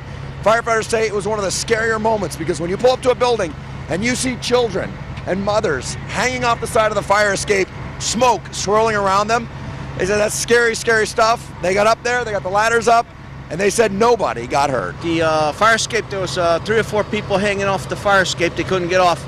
They were just on the fire escapes. I had people hanging in the fire escapes at the rear of the building, and on this side of the building, we had a bunch of people on that fire escape. About 50 people were displaced inside this building. However, firefighters say there's good news tonight. It looks like everybody will be allowed to go back in except the one unit where the fire was in. They said that's good luck to them tonight. I'm Bob Wilson on the scene of Bridgeport, News 8. The smoke, the flames, and the frightened faces, all in a firefighter's line of duty. But Chief William Hitchcock remembers the night it wasn't the fire that almost stopped him, Oh, I was scared to death. but the fire escape that broke underneath him. Where the railing just came away from the building. And our investigation found across Massachusetts more unsafe fire escapes, rusty, deteriorating, crumbling, broken. And what state officials didn't know, the system they set up to keep fire escapes safe is also falling apart. The potential ramifications are disastrous. So let's look at this one. This expert ironworker is licensed to build, maintain, and inspect fire escapes. So then over here? For months, we examined dozens of them with alarming results. Looking at this today, would this pass inspection? No. In dormitories, at theaters, at homes and apartment buildings. Rust is actually eating away the metal of the Correct. fire escape. Correct. And the bottom line? It'll get weak and then eventually it'll fall. This one has rotted connections. This one missing bolts, twisted metal. Would the stairs come down? No, never come down. This one a broken tread. So how dangerous is it for the people inside this building? This fire escape is definitely going to put somebody either in the hospital or it's going to put somebody in a cemetery. Fire escapes are so critical. The state building code requires they be certified for structural adequacy and safety every 5 years. But our investigation found that safeguard is simply being ignored. Here's proof. We chose fire escapes at random in Boston, Somerville, Cambridge, Worcester, and here in Quincy. We checked building department files, but there's no fire escape certification. Not in this file. To see if building owners had submitted their mandatory inspection reports. There's no certification in this one either. Right. Bottom line, not one we checked in Quincy had been certified as safe. And the director of inspectional services admitted because of staffing shortages, the city has no idea how many other fire escape owners are breaking the rules. And as a result, do you know how many fire escapes in your city are safe or not? Well, I don't know. In Worcester, not one we checked was certified. In Somerville, No. 4 more fire escapes, Did it fall through the cracks? Yeah. not one up-to-date certification. And again, no system for keeping track. How can they get away with that? I guess that the shortest answer of all is because we don't have the resources to sit here and follow up on these things. If structural deficiencies are reported, local building inspectors can actually evacuate residents until repairs are made. Would you talk to us on camera about this? No? But when we surveyed 24 more communities, most admitted they had no idea how many fire escapes were certified. In Taunton, inspectors told us they haven't seen a certification in 25 years. Northampton officials said it's a cold day in hell when that happens. In Cambridge, too, not one of our test buildings was certified, and the official in charge would not come out to discuss it. In Boston, where there are more than 8,000 fire escapes, again, according to inspectional services, not one we checked was certified. Officials know they are required to enforce the building code, but they admit they don't always know if owners are breaking the law. The building code is being ignored. Right, but it's difficult to write a violation when you don't have knowledge of something like that. But state officials say for a critical issue like this, communities should know.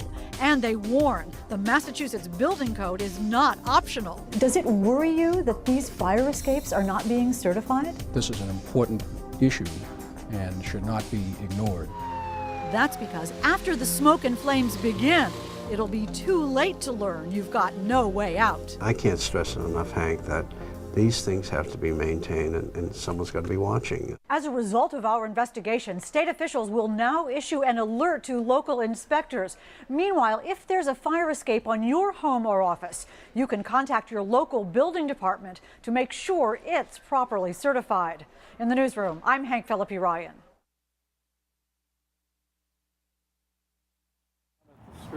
Fire Escape Academy Inspector Summary Video. So here we are. We're looking at this, we're here in Salt Lake City, Utah. So let's take a look at this one. You're never gonna get on these anymore, but is there evidence that there used to be some ladder or system that used to come out of that hole to where? Well, it should have been the grade. Right, so what happened? Who took it away? Who knows? It doesn't matter. But Ken, these people are going to get all trapped. So the 20, 30, 50 people that when they finally come to the end, who's going to fall through here or jump through here in case there is a fire? And they're going to bounce on this and then fall here. But with that, let's say, so it's missing its ladder. So it could be, it's a pre-existing non-conforming. Is it a life safety issue, or is this a special building or a dangerous building? The fact that now nobody can self-evacuate without help. I'd say it's a dangerous building at this point. So now let's look up. Got life safety issues. Just from the ground, right? Is there cement missing on the wall? Appears to be. Okay, so you can see that cement has not been dealt with. Okay, now looking up at the staircases, which are fairly new, they brought those in. Those are newer stairs, probably 25 years old, because the old ones are gone. Or better. Right, so they're all welded. You see any bolts? Nope. All welded? All welded. What do you need in order to pass today? Bolt them or to do a load test on it. Or x-ray, right? X-ray load test. Otherwise you rebolt it with some clips, you're good to go. Okay, let's take a look at the railing system. Old, part of the historical register, so those can get refurbished, but how are they tied into the building? And that's a good question. You know, what do they look like they're professionally or installed or tied into the building as per standard? I see some plates or some bolted tight bolts. So look above this window right here. Yeah. It appears to be an old square bolt. Can't really tell for just sure. all kinds of crazy things on this fire escape here. So and the supports. Look at the supports towards the ends. You know, there's a bolt on the end of this support here, but if you go over to that support near the hole, you see the bolt is missing? There's something missing. Right. You see any new hardware anywhere on this fire escape? Not at all. Not at all. So they haven't. There's no evidence of maintenance. There's evidence of some painting, but now there's no painting because it's been non-painted for at least 25 years, and because of that, they've exposed every connection, making every connection suspect. Who can inspect this for you? A professional. Right, design professional, meaning a qualified engineer, could be a qualified architect, or somebody in the fire protection industry, or somebody what's called others acceptable to the building official, which could be a fire escape engineer, could be a fire escape inspector, could be anybody that basically proves. Otherwise, your catch-all guy is going to be the structural engineer guy, pretty much on a lot of these things, right? So let's take a look at this one over here. Pretty much. Same structure, but why? Where's the staircase? What happened here? Yes, that's an old ladder one. Well, it's the same guy that built it. That railing and that railing is the same railing. This one had stairs, and that one has a ladder. But why? It's not. Who knows? Let's take a look. So it's the issue: pre-existing non-conforming. If they have ladders, they get to keep ladders. You can't force an upgrade. But now, how did they get down? And by the way, you can go down a lot here. So there's remnants that something was here. Yes. And what did they do? Did they continue to the ground, or did they just ignore the issue? It looks like they have cut the ladder. Cut the ladder away. Or whatever they had. And there's a different kind of ladder. You can have a slide ladder that comes down. Correct. So they can put a hole here with Velcro, and the ladder can come down. There's also what's called a fold-out ladder. It looks like a drain pipe. It's going to come through. It's going to land about here, and it folds out 18 inches this way. Still, to a certain degree, a safe situation. Or you can close that hole and make the exit ladder on to the left of that, and you come down. Right. Okay. So, but right now, looking at that, it's missing its ladder, so it now became a dangerous building with life safety concerns because people cannot self-evacuate. You've stopped them from self-evacuating without assistance. So it must be single action requiring no special knowledge. Yeah. This is not single action. No. Needs assistance. Now let's look at just the rest of the structure. Any original hardware or any evidence of any maintenance? Looks like old bolts. Old square head bolts. Square head nuts on the bolts. Right. How about the cement? Any cement spalling issues that you see where there's no cement around? Yes. The steel going into the building? You just see the steel in a gap. Yeah. So I don't know how far and where it's fastened to. Has it been kept painted? Must be structurally sound. Must be kept painted. Has this one been kept painted? Nope. So right there is the origination of a violation. Correct. Who's gonna tell you what's structurally wrong with this? Again, a professional. third party, right? Yep. Structural engineer, registered architect, or others acceptable to the building official or fire official. And do you need to know all the way up? What's that? Do you need to know all the way up? Do you need to find any more, or can you of find? Course. Does this tell you everything about the rest of them? It looks like it's pretty indicative of the Right. whole. Now getting to the guys that are important. The firemen going up through that hole. Do you think it's safe for them to go up through that hole? You know what? No. All right. So now, as an option, it's not required by law. Would you recommend during the upgrade of this building to meet OSHA requirements? Cage around it. To put a cage around it as a recommendation to satisfy you and a code requirement upgrade, which you're not allowed to do and enforce.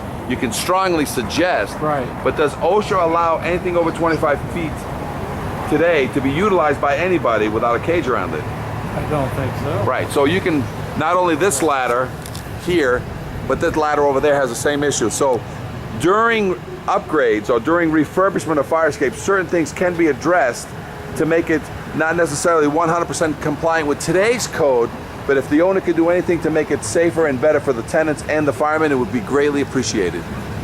Okay, any questions? Fire escape engineers, inspect the summary video, 86. And this is, we're here in Salt Lake City. So now let's take a look at what happened here. This is a great one, look at this. That's their staircase right here. See that staircase right there? The enclosure? Right. That's what we need to Okay, we'll go take a look at it. On that one. do. Yeah, What's this thing? that's the same building. Why they need two? I don't think they had another one inside. I think there was a... So maybe they can already remove that second one if that's the case. Unless it's two separate wings. We'll take a look at it in a second. But here's a great example. First of all, because of break-ins, they locked it up. So now can people get out of this building without having a key? Nope. Number two, it got hit by a truck. So they put this barrier here for the trash trucks. Got it? Now look what happened here. So they repaired this hit, which should have been covered by the insurance company, with expansion bolts. Right. Because look at the through bolt there, Right. with a plate inside. But look over here. Look, It's missing. come over here and look at this way. Two of them are missing. The two of them are missing. So instead of repairing it correctly, they band-aided it. Definite damage, blocked ladder. It's chained up there, so you can't release the ladder. Okay, so this is typical in alleyways. Very typical in alleyways. So now this thing's been compromised. Oh, God, no. They just redid that whole building. I'll bet you $1 to a dollar. But let's take a look at this one. What's the issue here? More paint than rust or more rust than paint? Is the ladder complete to ground? So these people have to jump 16 to 20 feet to the ground, right? So now, looking at the standpipe's been cut. Firemen can't get out. They put this in without anybody. This is ACs, obviously, for the summertime. And it was in their way, so what did they do? They stopped it. They shut down the means of egress. Why is she landing? Hey, that's true. Yeah. Got it? That's your tough luck. So, tenants at risk, firemen at risk right now because they can't perform their duties, fight the fire, and they can't get up there unless they bring a ladder. And if the people get out of this building, they're trapped. Is this a firefighter or fire rescue? Fire rescue. So this becomes a dangerous building with life safety concerns. Yeah. Fire Escape Academy Inspector Training video. Okay, so see the pigeon poo. Look at that huge amount of pigeon poo there, right? That's health department.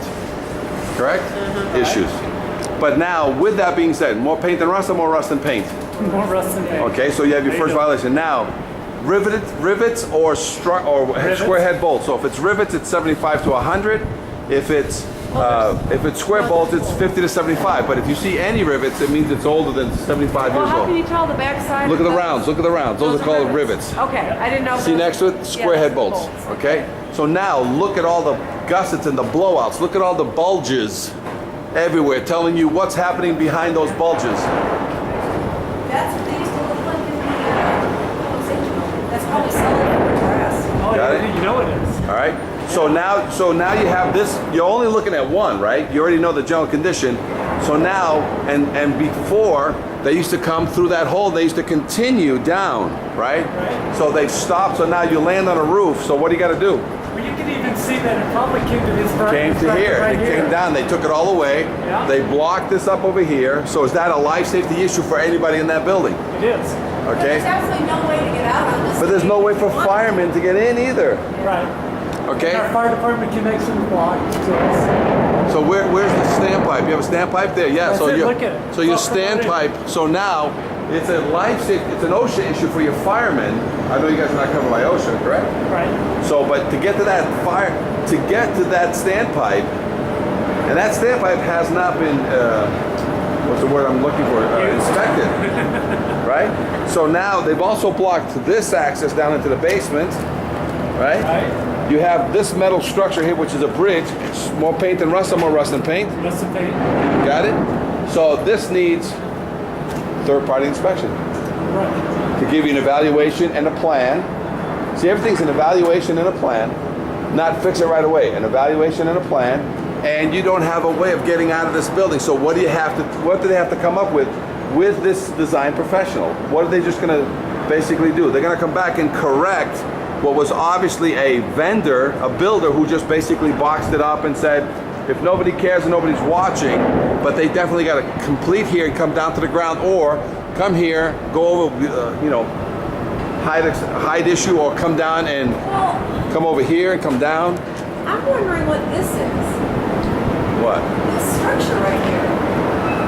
I don't know, that's an aftermarket. I know, but I'm wondering if that. I think it connects into this building. Yeah, but I'm wondering if it's some other means of egress that comes down and empties out. No, it's to not. this door. I think it ties into the other building, or it's just an extension of a bathroom or something.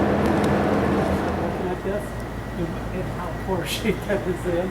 Okay. So It is absolutely mind-boggling. So we're recording now. So this is for training your people in the future. Did anything hit this ladder? Of course something hit the ladder. Must be structurally sound. Must be kept painted. So let's just work with the paint. More rust than paint, or more paint than rust? More rust than paint. Perfect. So do you have enough to write a violation? Absolutely. But let's say the guy knew you were coming and he threw a quick paint job on this, because they usually do that. They know you're coming. Right. They'll throw a paint job to hide everything. Let's look at the second thing. Aside from the obvious hit, right? Let's go at rivets. Mean the fire escape is 50 to 75 years old. Square heads means it's 50 to 75. Right. How old do you estimate this fire escape to be? Because it has rivets. I'm going to say 50 to 75. Well, that was square head bolts. Oh. Those are all rivets, which is 75 to 100 years old. 75 to 100, yeah. Okay. You're right, those are rivets. Okay, so There are some square head above at the top of the right, building. right, and look at all the cement connections into the building. Any cement missing? Anywhere, from just this floor and the floor that you can see above. Any cement missing where it ties back into the building, including this by the ladder. Yes. Okay. Any cement missing down here, or spalling cement where you're down here. Yes. Okay. Obvious structural damage, right? Yeah, if you So is on this the a- second landing, you see big old chunks. Is this a life safety concern or no? Life safety So it's concern. called a dangerous building with life safety issues. Or you guys call them another name. You don't use dangerous buildings. What do you use? Scary building? Well. So this is we go with life safety. Okay. So this is called this would fall into a special category that you guys have, like Philadelphia created. Right. It's called a dangerous buildings with life safety concerns. Absolutely. So hold on. Escape Academy. Here we are, starting to do a parking garage. So here we are in a parking garage. What do you see? Sheltered, rust. Rust getting in. Cement does what? Spall. Absorbs water like a sponge, feeds We're water to the getting- iron, and it gets in there. So these should be sealed. And a lot of times after you lay your cement, you should put that rubber, that non-slip rubber that doesn't burn. Because as you're going up now to this all welded construction, what's happening on some of these treads? Getting some water coming through and causing some rust. All those rusty tiers up there, what's that telling you? We got water. Who's going to tell you? Who's going to tell you whether this meets the IFC 2012? Who's going to sign up? Professional. Structural engineer or others acceptable to you? What's going on here? And look straight up now. Look at all the rust coming down on you. Yep. We're not walking up anymore because even though this is a 10-year structure, probably the most 10-year-old structure, because they're not doing their job, and they basically, here's the job that needs to be done here. I now just cannot seal that and rebolt that. No. I have to cut the welds, remove the angle, clean it underneath, spot prime it, silicone shut it, rebolt it back because I can't weld it back into position. That's amazing. Okay? And this is only 10 years old. So you got some structures out here that are 50, 75, 100 years old, and this has been working on it all this time. But it's still a 10-year-old structure. Or I think it's a little old. Could be? I think it's unsafe. You're probably right. No. Got it? So we're good. So this is parking structures. These are very commonly not properly maintained, and this is one of the reasons. A little extra care when they were. A little extra care, preventative maintenance, and she's going to last a lot more years. Right. But we have some case studies where people actually fell through, like these guys going up. Right. They fell through 3 stories. So they fell here. They basically collapsed the remaining steps, and this woman fell 3 stories down in Richmond, Virginia. Jeez. Got it? That's not too good. Fire Escape Academy Inspector Training video. Here we are. Let's look out. So square head bolts means it's 50 to 75. Rivets means it's 75 to 100. So what's the approximate age of this structure? Oh, it's certainly over 75 years old. Because it's got rivets, okay. Rivets. Must be structurally sound, must be kept painted, so it's starting to show that it's probably due for a paint job sometime soon. Let's look at the through bolt. Is she through bolted into the building to your... That appears to be the case, right? Yeah, so there, that, old square head. So that comes in into the building here, and where's the plate? Can you see the plate? Not here. Okay, so who has to verify that for you?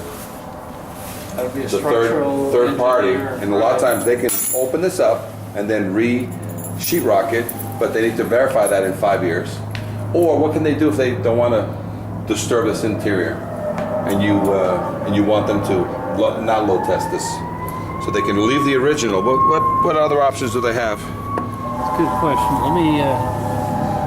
I want to duplicate it. Well, I gotta update the hardware. Yeah, so that hardware. The hardware is all external, so yes, all the major structural rivets need to be popped out, and you need new fasteners. That'll take care of your railings, your platforms, and everything, right? Okay. But then this through bolt, to not have to load test this platform, I want to keep my original through bolt, but I don't want to disturb the inside. What can I put next to that one? Keep the original. What do I put next to that we taught in class? Well, let's see, it was another through angle bolt. or through bolt. Another through bolt, epoxy or through bolt. Right. So if you can put another epoxy bolt here. I'd feel better with a through bolt. Right, but then they're going to disturb. So let's say you say I'd be better with a through bolt. So then the structural engineer would come in here, open this up with a 12 by 12, prove to you that the plate in here was great and that the bolt out there was great. He's basically certified it by verifying the connection. Got it? So let's take a look back out here. Do you see any separation? Look at that one over there, the bottom bracket, how it goes in. Yeah, that one looks pretty good. Just starting to show a little bit. Yeah, what about the other side? Trying to get this one. Hard to tell. Okay, well what about that one over there? This one here. See the crack? Starting to show some separation. Right, meaning water has gotten in there. Water. If you had sealed that, you wouldn't have this issue. No. That connection on the corner there, is that showing that water's working its way into that connection? We got some, just a little bit there, but it's hard to tell from right here. But who's going to tell you anyway? Third party inspection. See that connection right in the corner of that? 2 rivets. Aside from replacing the rivets, you know what else I can do if I have the room? I can put a bolt in the middle of those 2. Seal the joint, put a brand new bolt there of equal strength, and I keep my original rivets.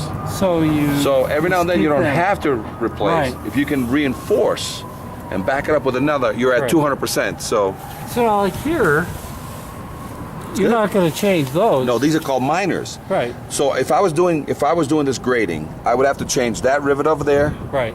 But not these slats. Slats are fine. Slats, that's called minor structural. Right. But that front one I have to change, and then tell me about the cement in this wall. Ooh, we got cement, mortar that's separated. See if you can stick your finger in there or stick a key. Let's see what we got. See? Oh, you can put your fingers. Go way in there. So that's what's holding this into the building. Yeah. What about the other side? Same thing, right? Yep. So it's pretty easy to basically look. So is this corrosion starting to get into that corner? Yes, there is, just a little. All right. So a lot of times, and if I want to, I can leave everything the way it is, fix only that spot repair. But what are you going to order if the guy only spot repairs and does a little bit of the cement work here? What are you going to order? Low test. Low test. How many years? 5 years. Every 5 years as per the IFC 2012. Correct. Now, if he refurbishes this old flats and systems with all new fasteners, how often are you not going to load test this? How many years is he going to put it off for? 15 to 25 years. 15 to 25. As long as he keeps maintaining it and keeps painting it, and every one of these joints should be sealed with 35 to 50 year silicone. Right? That's it. All right. So I don't think we need to look anymore. We have a good feel. You got a for good what feel we for have. what, and they've been maintaining this pretty much, right? Yeah. Now it's from here that you look around to see, is there any other fire escapes hiding in these nooks and crannies in this other building? Do you see any? I do not. Do not, see? So that's it. This is the only fire escape structure on here. Pretty interesting. There you go.